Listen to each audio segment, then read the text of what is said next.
Well, good evening, everyone. Thank you for having me. I hope everyone can hear me. How to respond to a lot of this. First of all, on the bar, you said you admitted yourself that the bar had been set quite high.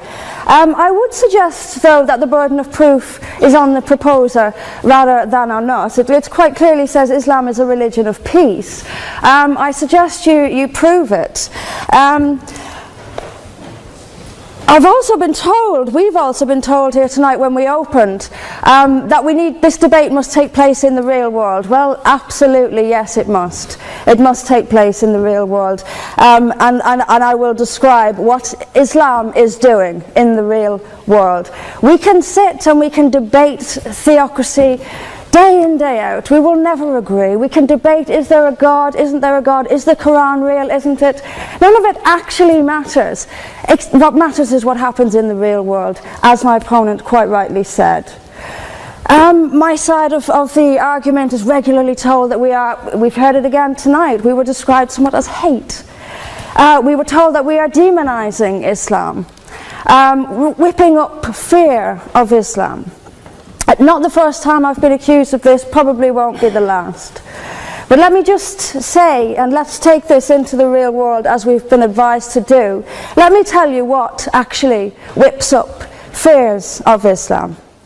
We take it from the top: 9/11, the London Underground bombings, Madrid, Mumbai, Mali, Bali, northern Nigeria, Sudan, Afghanistan, Saudi Arabia, Iran, Yemen, Pakistan, death for apostasy, death for blasphemy, death for adultery, death for homosexuality, gender segregation, gender discrimination, unequal testimony between men and women in legal proceedings, child marriage, amputations, beheadings, imprisonment for being raped, anti-Semitism, burqas, execution, as I've said, for this, that and the other, the slaughter of Theo van Gogh on the streets of Amsterdam, death threats on the streets of London, butcher those who insult Islam, Muslim patrols in East London telling people they are entering Sharia controlled zones, polygamous marriages, marriage not requiring the consent of the bride. This is what causes fear of Islam. It is not me, it is not my colleagues on this side. What information on that point? If Islam and Muslims are responsible for the Muslim patrols, I'm not finished. I'm not. I mean, let me speak on. But the point is that it is not I or my fellow debaters on this side who are causing fear of Islam. It is the actions of Muslims that are causing fear of Islam. That is the real world. That is where we actually live. Then we'll be told that this is just the extreme fringe of Islam. Well, let me have a look at Saudi Arabia. Saudi Arabia, the birthplace of Islam, the custodian of its holy sites. In Saudi Arabia, a woman is not allowed to drive. She is not allowed to leave the house without a mahram. She is not allowed to vote, although they've been incredibly generous by allowing some votes in the next elections. This is apparently the extreme fringe of people are executed for blasphemy, executed for apostasy. In Saudi Arabia, the birthplace of Islam, we'll be told that's the extreme fringe of Islam. No, it is not. Calling Saudi Arabia the extreme fringe of Islam is like calling the Vatican the extreme fringe of Catholicism. Sorry, it just doesn't work. Then we'll be told that we've misunderstood. Violent Muslims have misunderstood. Saudi Arabia has misunderstood. Iran, which stones people to death for adultery, has misunderstood. Yemen, which marries children at the age of 9, has misunderstood. Has there ever been a more spectacularly misunderstood religion than Islam? It seems that these nations who apply it as their laws, nations which have the Quran as their constitution, innumerable nations, where there is no free speech, where there is no freedom of religion, they've all got it wrong. They've all got it wrong. It's quite a spectacularly misunderstood religion. There's just so much. I'm constantly told as well that I need to respect Islam. I'm never quite given a good enough reason why. I am under no greater obligation to respect Islam than I am any other beliefs. I'm under no more obligation to respect a woman oppressed in the name of Islam than if she is oppressed by the BNP or anyone else. I am under no obligation to make compromises with an ideology I simply don't see as peaceful. Why don't I see it as peaceful? Because of the evidence. If I look around the world and I see the countries where Islam calls the shots, all I see is brutality and violence imposed by the state. We were told that peace is not just the absence of violence but the presence of justice. Absolutely. I do not see how in a nation where, as the only woman here, I have some particular issues with the way women are treated in Islamic states. Now you can argue that they've got it wrong. Tell them that, because they seem to think that's what it is. Yes, I mean, there's so much to say about it, but is there a peaceful Islam? Yes, there is. It's in the hearts of peaceful Muslims. Unfortunately, though, there's also a rather more objective Islam, and peaceful Muslims have to do some really rather creative interpretation, like the command to beat her. I've seen Muslim women. I didn't stand up for you. Well, I didn't. So if you could just have it. But I knew this would happen. I knew this would happen, by the way. I knew this would happen. What I'm saying is completely controversial and will be booed and shouted down, and I have no doubt my colleagues the same. I knew this would happen. You say anything negative, you'll get the boos. I'm actually going to leave it there. But I will finish just by saying this. There are hundreds of millions of peaceful Muslims. That is a fact. But that does not mean that Islam itself is peaceful. Peaceful Muslims interpret verses of the Quran so almost beyond recognition it's reinterpreted. Like the command to beat her. It's there in the Quran, and I've seen Muslim women try to dance around it. They put words in there that simply aren't there. That's what it says. It says beat her. And in the countries where the Quran calls the shots, that is exactly what they do. This is not peace. This is not justice. Islam is not a religion of peace, as the evidence shows us. Thank you. Thank you very much, Mr. President. Ladies and gentlemen, good evening. Assalamu alaikum. Lovely to see you all here tonight. We are having a very entertaining night, are we not, with some very interesting things being said from the other side of the house tonight. Let me begin by saying, as a Muslim, as a representative of Islam, I would consider myself an ambassador for Islam, a believer in Islam, a follower of Islam and its Prophet. So in that capacity, let me begin by apologizing to Anne-Marie for the Bali bombings. I apologize for the role of my religion and me and my people, for the killing of Theo van Gogh, for 7/7. Yes, that was all of us. That was Islam, that was Muslims, that was the Quran. I mean, astonishing claims to make in the very first speech tonight, on a day like today, where the Conservative Prime Minister of the United Kingdom is having to come out and point out that these kind of views are anathema. And I believe you're trying to stand for the Labour Party to become an MP in Brighton. If you do, and you make these comments, I'm guessing you'll have the whip withdrawn from you, but then again, UKIP's on the rise, they'll take you, the BNP, they might have something to say about your views. This is what Mehdi Hassan always does. By the way, just on a factual point, since we heard a lot about the second speaker, about how backward we Muslims all are, on a factual point, you said that Islam was born in Saudi Arabia. Islam was born in 610 AD. Saudi Arabia was born in 1932 AD. So you were only 1,322 years off. Not bad? Not bad start there. Talking of maths, by the way, a man named Al-Khwarizmi was one of the greatest mathematicians of all time, a Muslim, worked in the golden age of Islam.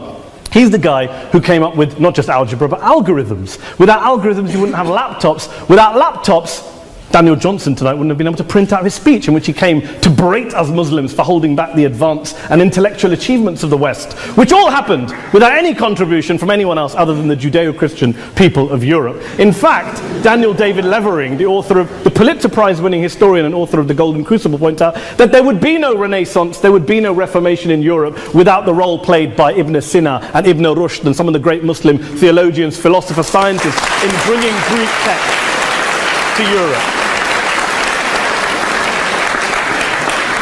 As for this being our university, I will leave that to the imagination as to who is our and who is there. I studied here too. An astonishing set of speeches so far making this case tonight.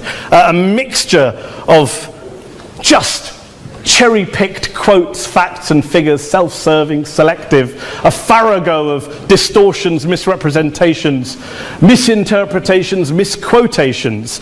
Daniel talked about my article in the New Statesman, which got me a lot of flack, where I talked about the anti-Semitism that is prevalent in some parts of the Muslim community, which indeed it is. Of course, I didn't say in that piece that it was caused by the religion of Islam. In fact, modern anti-Semitism in the Middle East was imported from, finish the sentence, Christian, Judeo-Christian Europe, where I believe some certainly bad things happened to the Jewish people. In fact, Tom Friedman, Jewish-American columnist in the New York Times, told me in this very chamber last week that he believed, had Muslims been running Europe in the 1940s, 6 million extra Jews would still be alive today. So I'm not going to take lessons in anti-Semitism from someone who's here to defend the Judeo-Christian values of a continent that murdered 6 million Jews.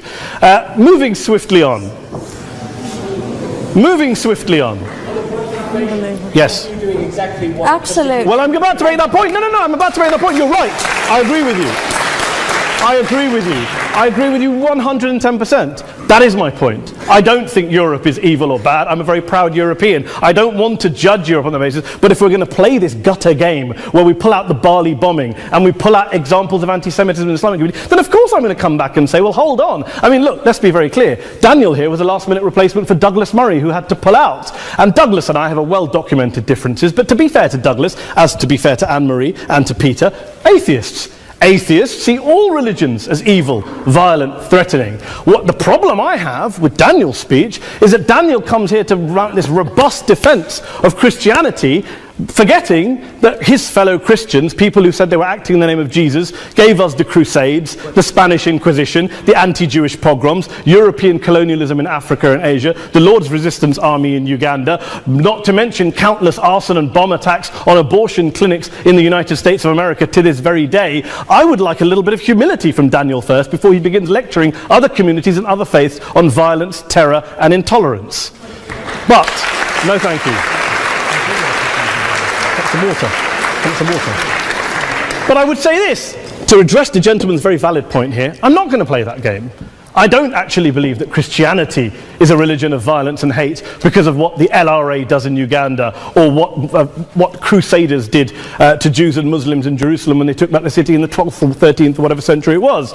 I believe that Christianity, like Islam, like pretty much every mainstream religion, is based on love and compassion and faith. I do follow a religion in which 113 out of the 114 chapters of the Quran begins by introducing the God of Islam as a God of mercy and compassion. I would not have it any other way. I don't follow a religion which introduces my God to me as a God of war, as some kind of Greek God of wrath, as a God of hate and injustice. Not at all. As Adam pointed out, you go through the Quran and you see the mercy and the love and the justice. And yes, you have verses that refer to warfare and violence. Of course it does. This is not a motion about pacifism. I'm not here to argue that Islam is a pacifistic faith. It is not.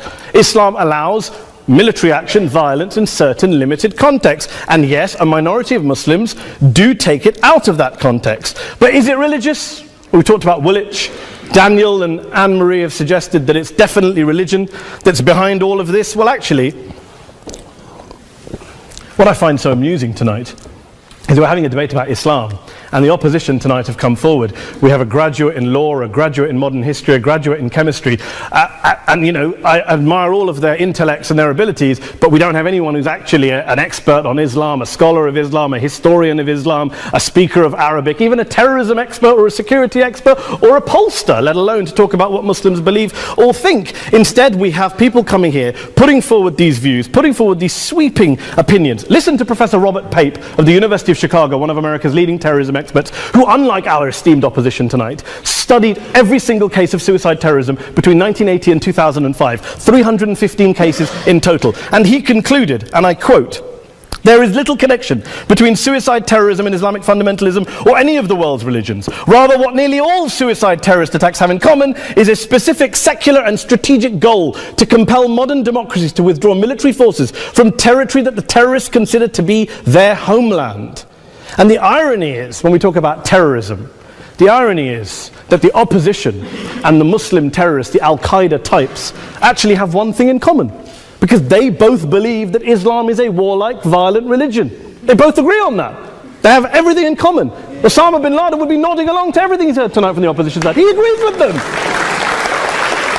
The problem is that mainstream Muslims don't. The majority of Muslims around the world don't.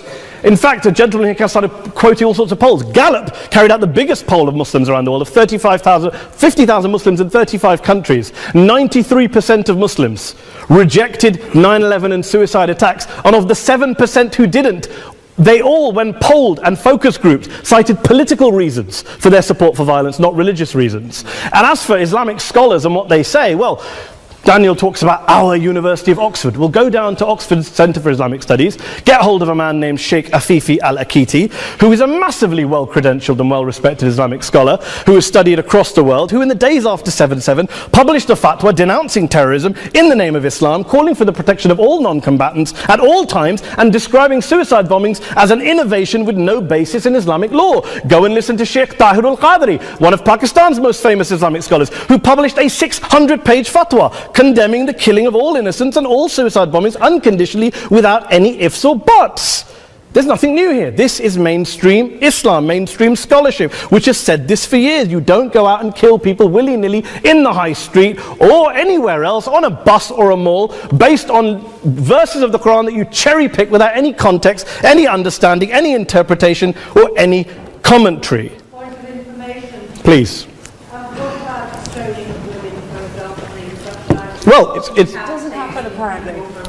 I didn't say it doesn't happen at all. I never said it didn't happen. I don't blame Islam. Yes, it's a very good point. And a lot of us are campaigning against that. And we're campaigning against it in the name of Islam. We're campaigning against it in the name of various interpretations of Islam. Anne-Marie comes and scares us with her talk of Sharia law. I would like to see the book of Sharia law. It doesn't exist. People argue over what Sharia law is.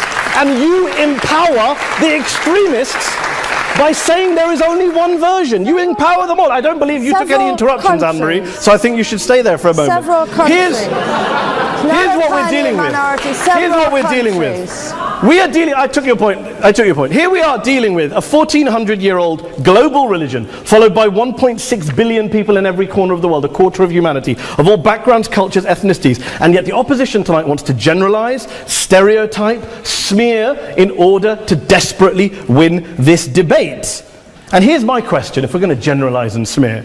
If, okay, people say yesterday's bombers, and we've got to be careful, there's a trial going on, were yesterday's attackers, motivated by Islam? Big debate. I don't believe they were. Let's say they were. Let's say Faisal Shahzad, the Times Square bomber, was motivated by Islam. Let's assume, for sake of argument, that Richard Reeves, the shoe bomber, was motivated by Islam.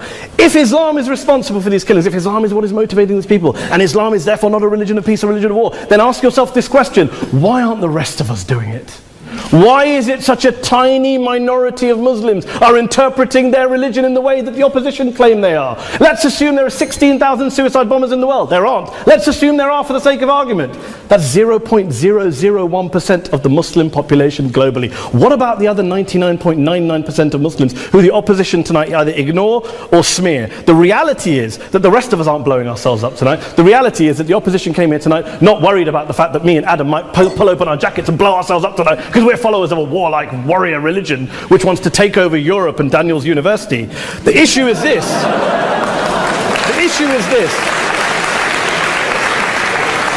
unless the opposition can tell us tonight, and Peter Atkins is here, one of our great atheist intellectuals, can tell us tonight, they can answer this question tonight, why don't the vast majority of Muslims around the world behave as violently and aggressively as a tiny minority of politically motivated extremists? Then they might as well give up and stop pretending they have anything relevant to say about Islam or Muslims as a whole. Ladies and gentlemen, let me just say this to you. Think about what the opposite of this motion is.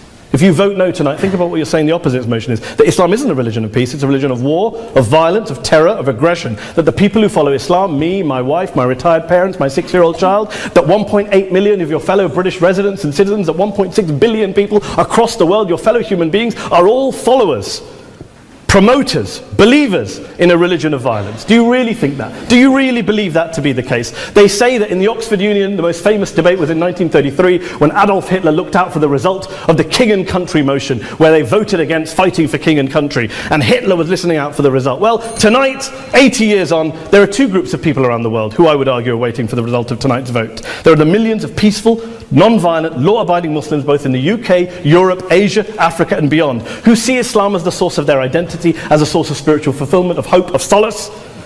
And there are the phobes, the haters, the bigots out there who want to push the clash of civilizations, who want to divide all of us into them and us and ours and their.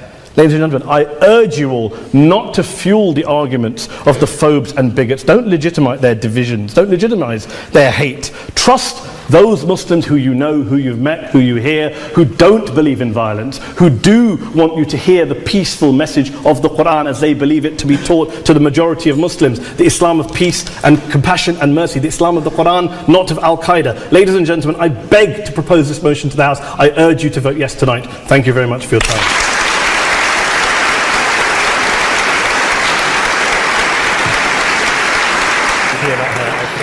In it, as good men will find anywhere. But we, through examples of the behavior that Islam inspires and often condones, and by seeking to show that Islam has an intrinsic fault, long for Islam 2.0. Islam 2.0, Islam's enlightenment, will have an emphasis on humanity, subtlety, harmony, and reason, and be virtuous. On that point, this evening, though, you are judging Islam 1.0, not Islam 2.0. By opposing the motion, you will be encouraging the emergence of what most of humanity really longs for, but which does not yet exist. Please, for the sake of humanity, oppose.